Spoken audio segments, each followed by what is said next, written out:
Hier, on vous révélait que les internautes étaient remontés contre la production des 12 coups de midi qu'ils accusaient de favoritisme à l'égard de Marion.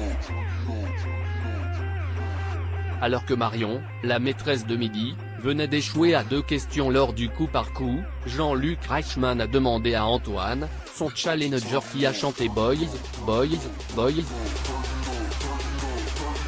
Le candidat répondait Sabrina comme on aurait pu également le penser alors que la question cachait une petite subtilité.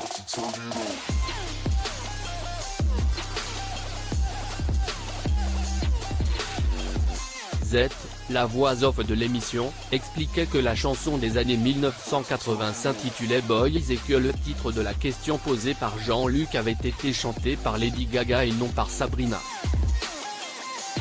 Il n'en fallait pas plus pour les twittos pour qu'on lise sur le réseau social que là on voit vraiment qu'il voulait faire gagner la maître de midi avec cette subtilité.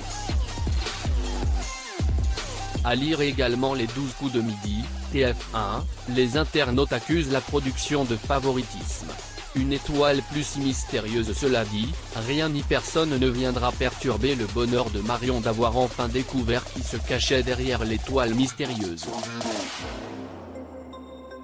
Souvenez-vous les indices étaient les suivants, un set de maquillage et un rouge à lèvres, une station de métro londonien baptisée Choc Farm, un micro avec une bonnette sur laquelle on peut lire presse, un transistor jaune, un paquebot, une chaise haute de bébé et un pneu. Marion avait proposé de nombreux noms dont celui de la chanteuse Adèle par exemple. Il s'agissait en réalité de Philippe Lelouch, le frère de Gilles. Quant aux indices, ils avaient chacun un sens bien particulier. Le métro faisait référence à sa pièce L'Appel de Londres, le micro renvoyait à ses années en tant que journaliste et le pneu, quant à lui, était un clin d'œil à son émission Top Gear. Pour l'indice du paquebot, on pensait au film Bienvenue à bord avec Valérie Lemercier.